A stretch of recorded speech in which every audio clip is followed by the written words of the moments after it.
Assalamualaikum warahmatullahi wabarakatuh. Alhamdulillah, alhamdulillahi rabbil alamin. Assalatu wassalamu ala asrafil anbiya'i wal mursalin, sayyidina wa maulana Muhammadin. Ashhadu an la ilaha illallahul malikul haqqul mubin wa ashhadu anna Muhammadan abduhu wa rasuluhu was-sadiqul wa'dal amin.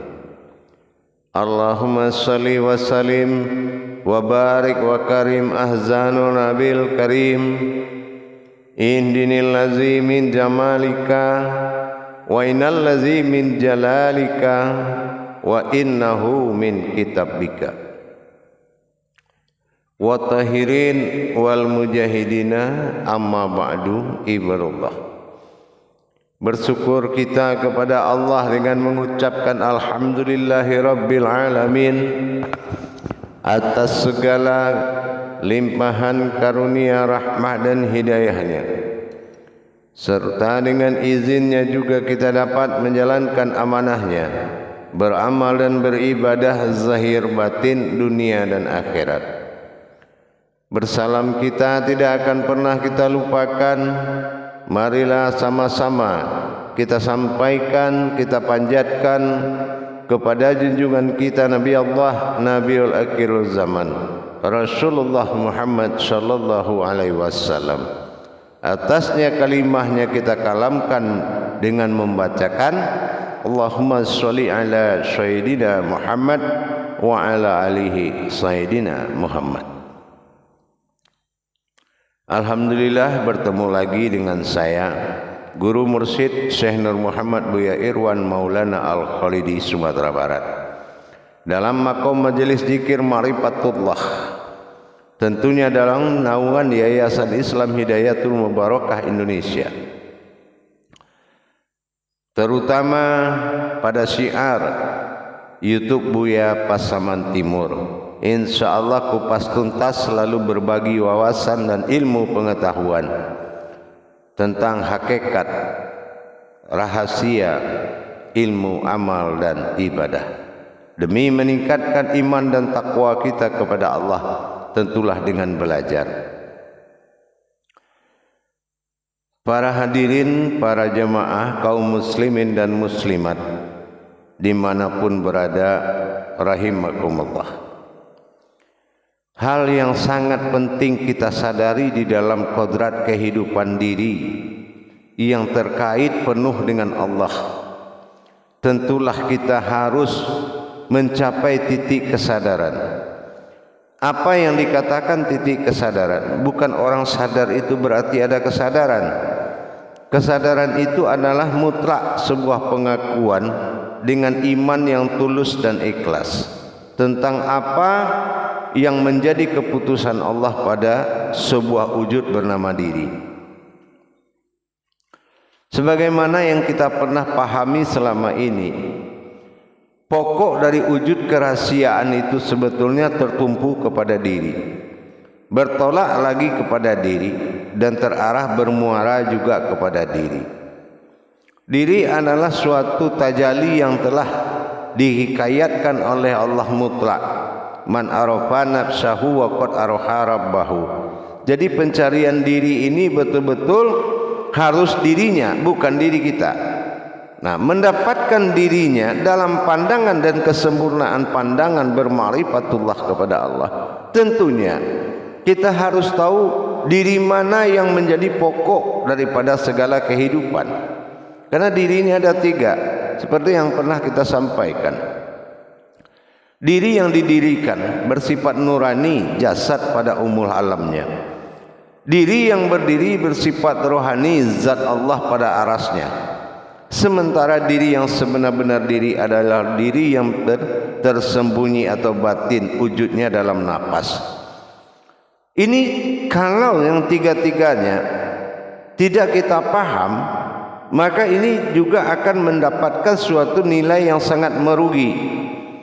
Kita tidak bisa beradaptasi dengan kodrat lain, ya, terutama alam.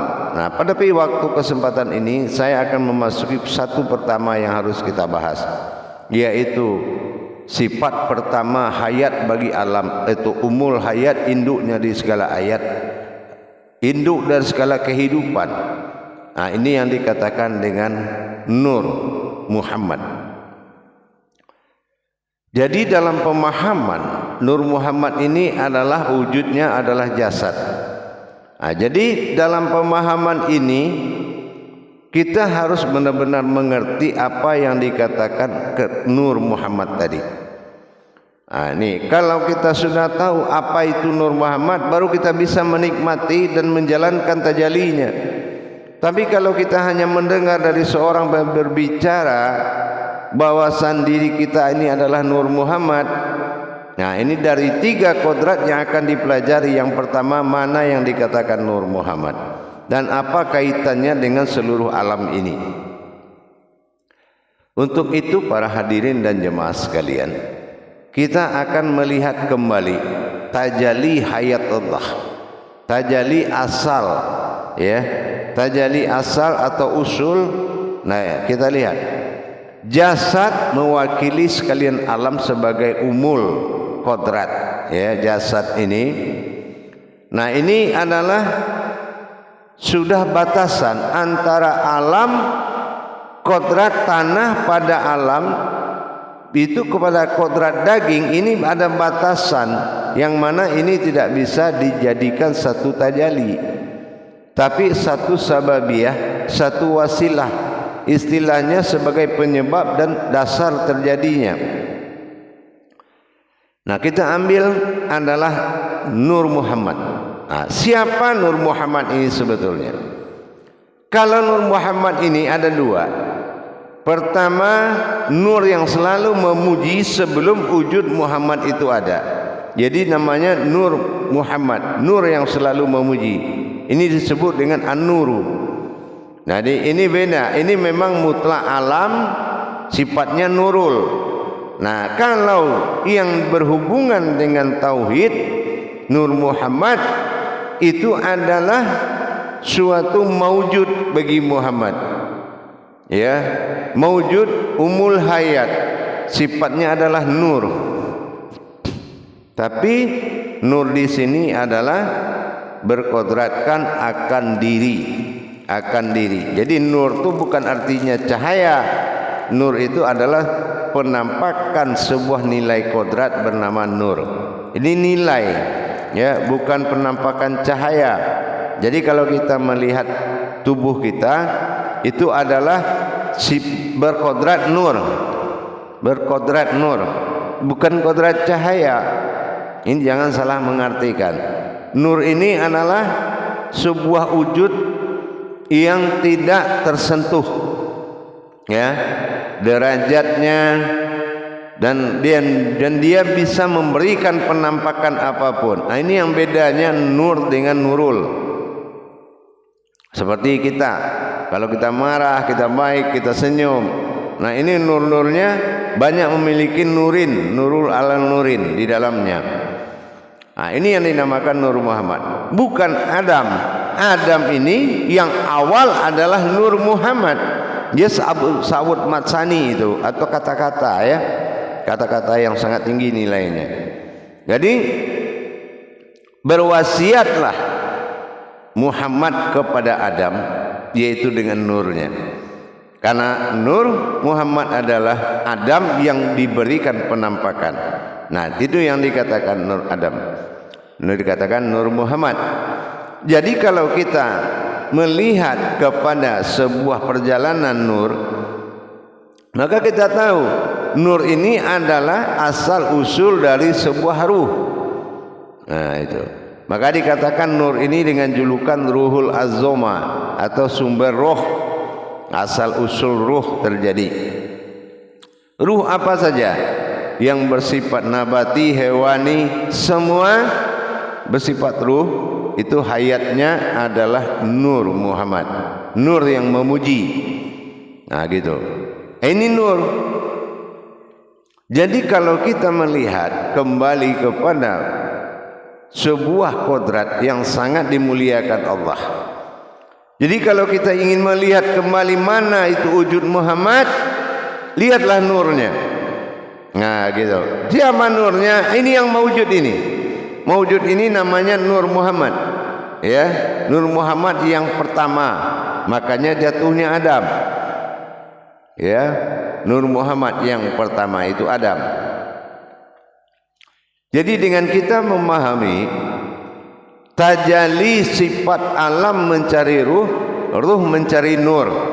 Nah, ruh mencari nur berarti ruh tenggelam dalam nur, jasad tenggelam dalam ruh. Artinya apa? Karena Al-Quran ini alam ini terbuat dari Al-Quran, bersifat Al-Hakim, sifat daripada tanah, semua ini terbuat dari Al-Quran, maka dia tenggelam ji'un kepada batin alam ini lagi. Nah ini kembali kepada jalan batin ji'un. Nah itu dikatakan dengan sifat Nur Muhammad. Ya, tapi kalau dikatakan wujud usulnya Nur Muhammad, nah, asalnya Nur Muhammad ini adalah nur yang bertasbih kepada Allah. Coba seperti kita lihat matahari, bagaimana kita memberikan asma kepada sebuah asma kepada matahari, itu kan tidak mungkin. Tapi dalam aturan nur kita harus tahu perbedaan. Mana yang dikatakan Nur Muhammad pada kodrat dan mana juga yang dikatakan dengan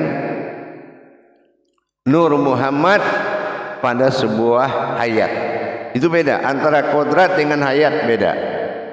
Nah gitu. Jadi kalau kita sudah paham bahwasannya dikatakan Nur Muhammad mewujudnya adalah Adam, sumber hidup dari sekalian ruh. Ruhul azoma, sumber hidup dari seluruh yang bernyawa. Nah, jadi siapa Nur Muhammad itu? Nah inilah wujudnya adalah Adam. Makanya Adam ini alif dal mim, yaitu alif adalah perjalanan sebuah wujud, dal adalah gerakan atau suatu perjalanan, sementara mim itu kodrat hijaiyahnya adalah Muhammad. Nah jadi Adam ini adalah suatu kodrat perjalanan atau tajalinya Muhammad. Makanya Adam itu pewaris wujudnya Adam, wujudnya Muhammad. Ya, maka dikatakan Muhammad itu batinnya Adam. Batinnya Adam ya seperti ini kodratnya. Dikatakan Adam memiliki suatu batin bernama Muhammad. Nah itu kodratnya.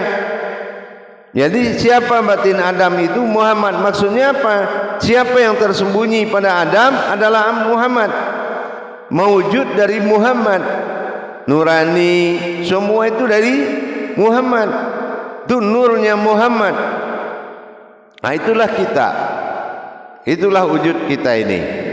Nah, jadi kalau kita sudah paham bahwasannya semua hayat yang ada di bumi ini berumul hayatnya kepada Nur Muhammad, maka dikatakan kalau tidak kena Muhammad tidak akan kujadikan semuanya. Ini jelas bisa dibuktikan bahwasannya nurani yang ada pada diri kita ini adalah nurullah yang berwujud kepada Nur Rasulullah dan mewujud kepada Nur Muhammad, yaitu Adam.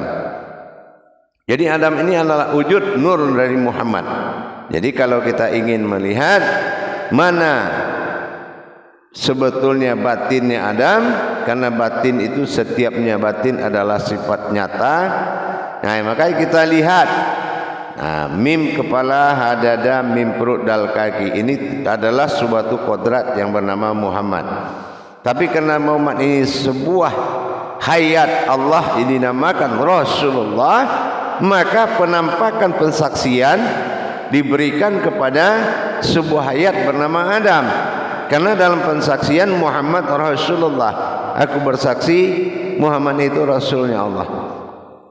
Jadi apa yang bisa kita saksikan dari Muhammad, yaitu adalah wujud dari sebuah kodrat, ya, wujud dari sebuah kodrat atau bentuk dari sebuah kodrat.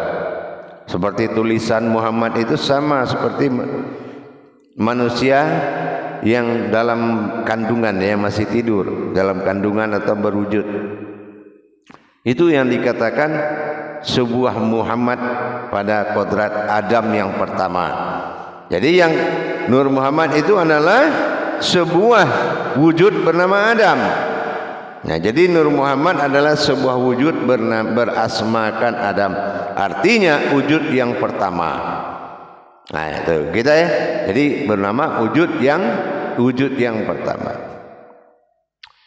Jadi memang kadang-kadang kita melihat pemahaman-pemahaman di kalangan para pencari-pencari ma'rifatullah itu terlalu cepat menyimpulkan suatu paham atau makna dari Allah. Kenapa? Seibarat kita bertemu sebuah daun, memang itu dia daun, tapi kita perlu mentelusuri apakah daun ini berasal dari pohon apa. Nah, ini perlu pembenaran dari suatu keputusan pemahaman. Jadi kalau kita tidak lari kepada pembenarannya, ini bisa pemahaman ini mengartikan suatu kesalahan atau kekeliruan. Nah, kalau mengamalkan sesuatu yang memiliki kekeliruan, ini juga akan membuat permasalahan terhadap adab hayat, adab kehidupan, berdampak kepada adab kehidupan. Nah, ini yang dikatakan sifat ketuhanan pada diri. Nah, karena yang bersifat itu adalah Tuhan bernama diri, Tuhan berwujud diri. Ini namanya bersifat. Nah, sama dengan Adam, salah satu bersifatnya Muhammad pada zahir. Nah, ini namanya Adam. Nah, begitu. Jadi dari 3 perkara yang akan kita kaji, jadi kita harus bisa nanti menjadikan diri ini sebagai diri fana, ya. Nah, sebagai diri fana. Makanya kalau kita lihat di buah suatu sejarah, apa yang dikatakan diri fana, diri ini bisa mengalami sesuatu fana karena dia berasal dari kodrat fana. Fana itu tidak ada usul-usulnya sebuah wujud itu di dunia, gitu. Dan termasuk adalah kodrat dirinya manusia. Dia akan bernama mim nun sin ya kalau kita sudah melihat ke dalamnya, ya. Kalau ihsan itu kalau insan adalah sebuah kehidupan berkodrat umat. Nah, gitu ya, kehidupan berkodrat umat. Jadi sebetulnya begitu. Jadi dengan adanya kita sudah tahu sifat nur di diri kita adalah sebuah maujud bagi Allah, ya, maujud bagi Allah berkodrat pada Muhammad, berupa-rupa pada Adam. Nah, ini suatu maujud, ya, sebuah maujud yang dihibahkan oleh Muhammad. Jadi kalau ingin melihat Muhammad, lihatlah Adam, gitu ya. Kalau ingin melihat Muhammad, ini bahasa hakikatnya, lihatlah Adam. Nah, gitu. Jadi kenapa Muhammad ini batinnya Adam, ya, kodrat Ahmad, ya, kodrat daripada Muhammad yang berwujud Ahmad itu ada dalam Adam, wujudnya adalah Adam. Apa bisa kita mengimani sampai ke situ? Nah, harus belajar. Kalau kita tidak bisa mewujudkan apa yang dirahasiakan Allah, apalagi nama hubungan kita dengan Allah kalau tidak hubungan sir. Nah, inilah wajibnya rahasia itu didirikan dengan nyata, bukan rahasia itu dirahasiakan. Ini sudah salah pemahamannya. Rahasia yang dirahasiakan adalah perbuatan baik atau buruknya seorang manusia. Tapi rahasia di mata Allah adalah rahasia itu adalah wujud, sebuah wujud kekuatan yang nyata. Kodratnya yang rahasia. bukan sifatnya rahasia. Gitu, insyaallah. Mudah-mudahan bisa dipahami bahwasan Nur Muhammad itu sumber hayat dari seluruh hidup. Ya, maul hayat, sumber kehidupan. Nah, ini harus sumber kehidupan itu adalah nur. Nah, yang mana yang nur? Nah, itulah dia tadi yang kita sampaikan, yaitu Nur Muhammad itu adalah wujudnya Adam. Gitu. Jangan kita berpikir berbahasa bayangan atau cahaya, tetapi sebuah kodrat bernama nur. Nah, itulah. Mudah-mudahan bisa dipahami kenapa nur. Kenapa nur itu tidak terlihat? Karena kita tahu nun, alif, rumah u, ra. Nah ini. Jadi kalau ini kita lihat, nun adalah hayat, ya, atau batin atau hayat atau kehidupan, sementara rumah u adalah sir rahasia yang bersifat rahasia, ra adalah perbuatan. Jadi yang berbuat ini adalah batin yang dirahasiakan. Nah, inilah batin yang dirahasiakan. Contoh batin dirahasiakan apa? Yang menggerakkan Adam itu Muhammad. Nah, itu batin yang dirahasiakan. Nanti yang menggerakkan Muhammad siapa? Ya Allah. Nah, ini batin yang dirahasiakan. Itu yang dinamakan nur. Baik, mudah-mudahan bisa dipahami dan disadari supaya kita cepat menyikapi dengan kesadaran bahwasannya apa yang kamu lihat tidak seperti apa yang kamu pandang. Barakallahu ya karim. Akhirul kalam.